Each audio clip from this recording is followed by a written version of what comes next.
बटे 8 और अपने को बताना है 1 प्लस साइन वर्ग थीटा 1 माइनस साइन वर्ग थीटा बटे 1 प्लस कोस वर्ग थीटा और 1 माइनस कोस वर्ग थीटा। अब थीटा कोई अपने को दे नहीं रखा, उसने कोई एक ऐसा मान दे नहीं रखा कि अपन थीटा किसको माने। तो मैंने मान लिया कि कोण बी है वो क्या है, थीटा है। यदि कोण बी थीटा मान लेता हूं तो इसके लिए लंब क्या होगा, इस कोण के लिए लंब क्या होगा, AC।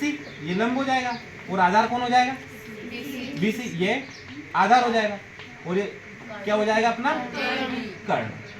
ठीक है, ये तीनों चीजें अपन ने मान ली है ना। अब मुझे कोस थीटा दे रखा है, कोस थीटा दे रखा है 7/8 और हम जानते हैं कि जो लाल बटे कत्ता होता है उसमें कोट किसका उल्टा होता है, टेन का। किसका उल्टा है, टेन का। और टेन क्या है अपना, लंब बटे आधार है ना। तो टेन का लंब बटे आधार है तो कोट का क्या हो जाएगा, आधार बटे आधार बटे। तो ये हो जाएगा कोट थीटा बराबर 7/8 और ये क्या हो गया अपना आधार बटे लंब। ठीक है, अब इसमें आधार दे रखा है अपने को कितना 7 और लंब दे रहा है कितना 8। अपने को ज्ञात क्या करना, कर्ण। कर्ण ज्ञात करना ही पड़ेगा तब जाके, क्योंकि तीनों भुजाएं अपने पास रहेगी तो इसको आसानी से सोल्व कर सकते हैं। तब पाइथागोरस प्रमेय से क्या कहती है, पाइथागोरस की जो कर्ण का वर्ग है, कर्ण है वो लंब का वर्ग प्लस आधार के वर्ग के बराबर अंडर रूट में वर्गमूल के बराबर है ना, ये बराबर में। ठीक है, अब लंब क्या है इसमें, AC प्लस आधार क्या है, BC। AC कितना है 8 और आधार ये क्या है अपना 7 का वर्ग। 8 का कितना होता है 7 का 49। 64 और 49 कितने होते हैं, 9 4 13 के 3 हासिला 1 6 4 10 10 में 11 113। ये आ गया अपना कर्ण या कर्ण, ये आ गया अपना AB। क्या आ गया ये आ गया अपना A और B है ना। AB का मान भी आ गया, मतलब कर्ण का मान भी अपने पास, AB आ गया, AC आ गया और BC आ गया, तीनों चीज अपने पास थे। तो अब आसानी से अपन 1 प्लस साइन वर्ग थीटा और 1 माइनस साइन वर्ग थीटा बटे 1 प्लस कोस वर्ग थीटा माइनस 1 माइनस कोस वर्ग थीटा लिख सकते हैं। अब देखो जो ये है 1 प्लस साइन वर्ग थीटा और 1 माइनस साइन वर्ग, एक सूत्र होता है A माइनस B और A प्लस B होता है ये सूत्र।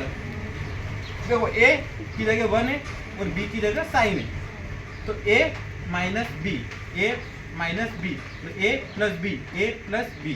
तो इसको कैसे लिखते हैं अपन, A वर्ग माइनस B वर्ग, ये सूत्र ये बन जाता है। तो इसकी जगह क्या बन जाएगा 1 माइनस साइन वर्ग थीटा। एक का वर्ग एक ही होता है तो एक का वर्ग लिखूं या नहीं लिखूं, बात तो सेम है ना। तो 1 माइनस साइन वर्ग थीटा लिख सकता हूं इसकी जगह। और ऐसा कैसे ही नीचे हो जाएगा 1 प्लस कोस वर्ग थीटा और 1 माइनस कोस वर्ग थीटा। तो 1 प्लस कोस वर्ग थीटा 1 माइनस कोस वर्ग थीटा, तो उसका सूत्र भी यही बनेगा कि 1 माइनस कोस वर्ग थीटा। ठीक है, तो इसमें लिख देते हैं अपन कि 1 माइनस साइन वर्ग थीटा बटा 1 माइनस कोस वर्ग थीटा। ठीक है, ये कैसा है पता चल गया ना। अब साइन वर्ग, साइन साइन क्या होता है अपना लंब बटा कर्ण, और लंब क्या है इसमें AC बटा कर्ण AB। तो 1 माइनस AC बटा लंब बटा कर्ण AB का वर्ग। ठीक है, और इससे कैसे 1 माइनस कोस, कोस क्या होता है अपना आधार बटा कर्ण, इसमें आधार क्या है BC और कर्ण क्या है इसमें AB का वर्ग। ठीक है, अब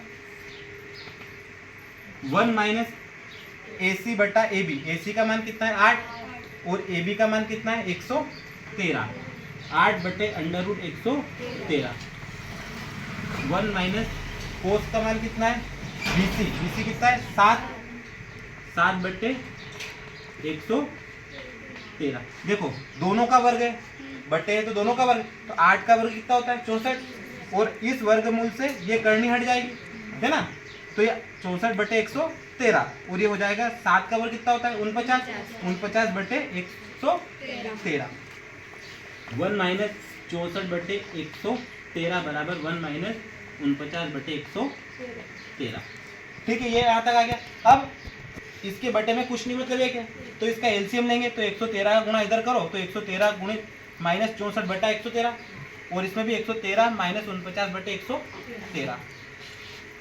तो 1 माइनस 113 माइनस 64/113 और 113 माइनस 49/113। देखो 113 से 113 तो कैंसिल, 113 में से 64 गए तो कितने बचे, कितने बचे देखो 113 में से 64 गए तो 13 में से 4 गए तो कितने में 6 4 10, 10 3 13 मतलब कि 9 है ना। और 11 में से 6 गए तो 5, तो ये तो हो गए 59। 113 में से 49 गए तो कितने बचे, 13 में से 9 गए तो 4 और 11 में से 13 में से 9 गए 4 और 10 में से 4 गए तो 6, 13 और 10 में से 6 गए तो 4। ठीक है।